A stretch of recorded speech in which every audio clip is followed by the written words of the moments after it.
This is Resonant Time, a show about spotlighting one fascinating aspect or moment from one fascinating person's life. I'm Cam. Episode 1, Ulysses S. Grant, and the Reconstruction Debt of Honor. In the grand scheme of things, how much do good intentions count for? What are our most noble convictions worth once the will to fight for them fades away? Ulysses S. Grant was a man once defined by failure, just as his later life would be defined by glory. He was at once a fundamentally good, relatively simple man, yet one unable or unwilling to see the bad in those close to himself. And accordingly, caught up in scandals his own hands were never entirely seen to be clean of. Serving as commanding general during the pivotal final chapters of the American Civil War, he led the Union to victory over the rebellious Confederacy, and just a handful of years later, he would be elected the 18th President of the United States. Following the conclusion of the Civil War, a tumultuous and formative period began in the United States. Reconstruction. Generally considered to begin at the conclusion of the Civil War in 1865 and lasting until 1877, though other time spans have been proposed, Reconstruction aimed to bring the breakaway, recently belligerent South back into the American fold. In addition, Reconstruction of a more literal sense was required to build back American infrastructure, with much damaged or destroyed during 4 years of brutal war. Finally, and arguably most significantly of all, with the 1865 ratification of the slave-liberating 13th Amendment to the Constitution, followed shortly by the war's conclusion, the true end of slavery would arrive at last, which necessitated a reevaluation of the status of black Americans, in part accomplished through crucial amendments to the U.S. Constitution. First up, ratified in 1868, the 14th Amendment implemented birthright citizenship. If you're born within U.S. boundaries or territories subject to the jurisdiction of U.S. law, you're a citizen.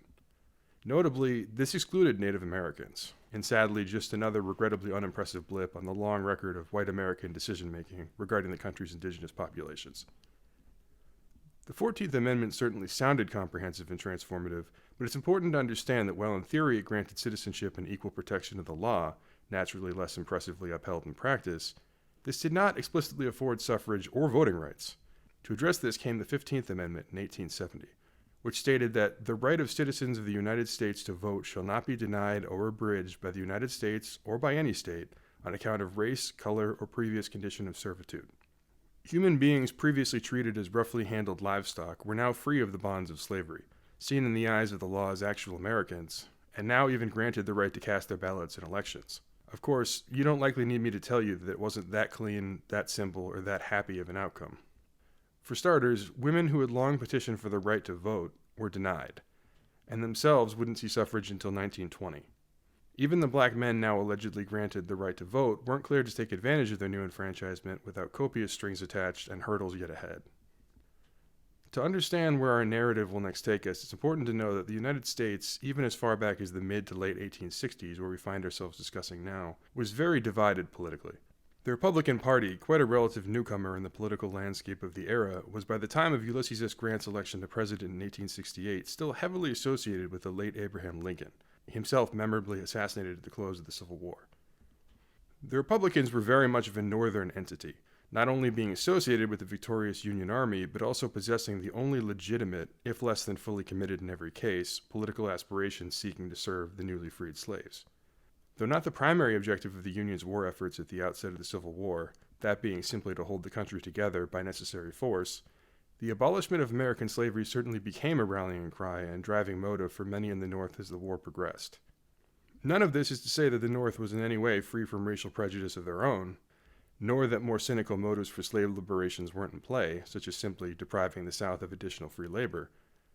It would be true to observe, however, at this pivotal time of Reconstruction, that the North meant republicanism, and at least an inkling in some circles towards doing right by the newly freed black Americans, whilst the South still very much meant Democrats, and vehement opposition to this new, more racially integrated society they now found themselves within. They resented losing the war, naturally, and now bitterly also resented the northern military forces kept in place to reform them and ensure, through muscle, the successful adoption of Washington's policies. Perhaps no single man in power better felt this Republican debt of honor to black Americans than Ulysses Grant. Having ridden at the head of the triumphant army ultimately remembered for setting the slaves free, and more progressive perhaps than at least some of his contemporaries, Grant felt simply freeing the slaves was but a first step in successfully lifting their existence to a place of truly constructive, participatory citizenship and actual security and peace. For that, they would need the right to voice themselves within the political system, and the Southern forces actively attempting to sabotage this process would need to be suppressed or eliminated.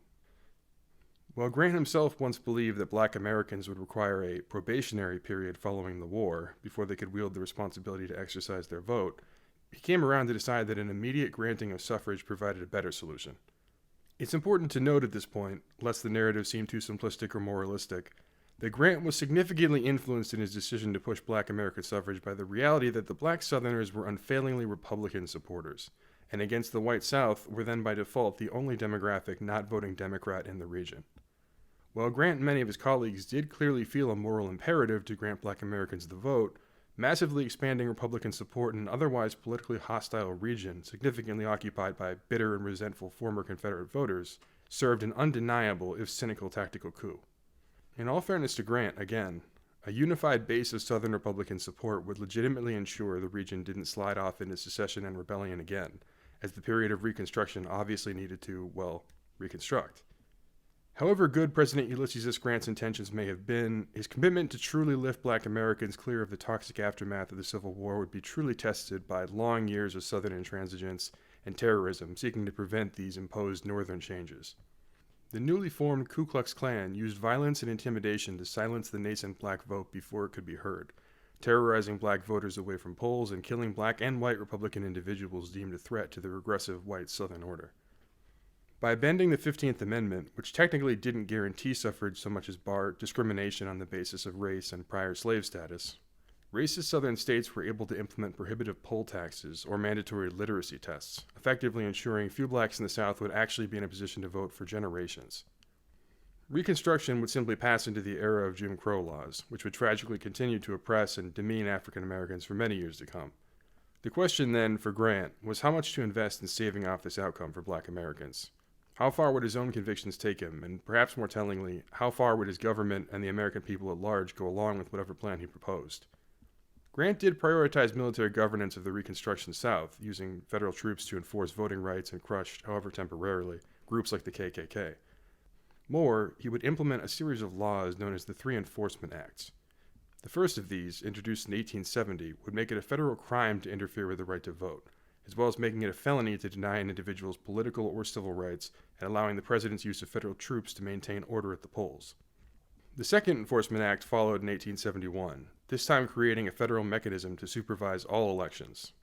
Finally, the Third Enforcement Act, also in 1871, strengthened felony and conspiracy provisions for cases involving suffrage. In short, it further helped to protect voting rights. And to give credit where it's certainly due, these measures can't be said to have been fully in vain, as astoundingly, they ensured that the election of 1872 was the fairest and most democratic presidential election in the South until 1968. Many states made adherence to these acts difficult, as either their governments included members of the terrorist organizations targeted by the laws, such as the KKK, or they simply weren't supportive of such drastic federal measures, telegraphing the shallow lengths many white Americans would truly go to for black rights. While these laws undeniably made a difference, the end of Reconstruction in 1877 would end Northern federal interference in the governance of the South, and virtually all ground gained would be lost. By President Grant's second term, starting in 1872, the North was clearly weary of the Reconstruction process, and faced with the financial panic in 1873, and an increasingly widely held sentiment that the federal government shouldn't be employing its resources into Reconstruction, with proposed full amnesty for former Confederates, Grant could only push a jaded, cynical nation down the long road of Southern justice and reform so much further. As horrible massacres and assassinations rocked Louisiana in 1873, the federal government responded only impotently, charging 72 whites over violent crimes, only for the local juries to convict just 3. The injustices raged on, but the will to stand against them seemed pitifully spent. Soon, Grant would elect to not even respond militarily when pressed to react to appalling Southern injustices and violence. Such had an unforgivable apathy descended on a once considerably more righteous nation.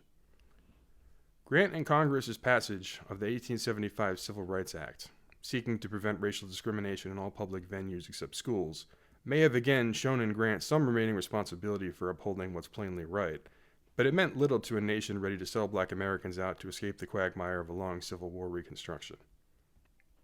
As North and South conspired to strike deals in order to elect Republican presidential candidate Rutherford B. Hayes in 1877, which involved effectively ending the policy of Reconstruction in exchange for the presidency, the final nails were truly driven into the coffin of Northern investment and commitment in the fate of their black countrymen. The Civil War had been won militarily, but the promise of fulfilling its higher post-conflict ideals would never be realized. What did it matter to mean better, to want more for others, when the broader will is gone and you're powerless to get it done? Worse, what do loftier ideals mean for your posterity when you willingly surrender them yourself, regardless of the chips stacked against you? Perhaps it's more than nothing, but it's certainly less than enough. I'm Cam, and this has been Resonant Time. Thanks.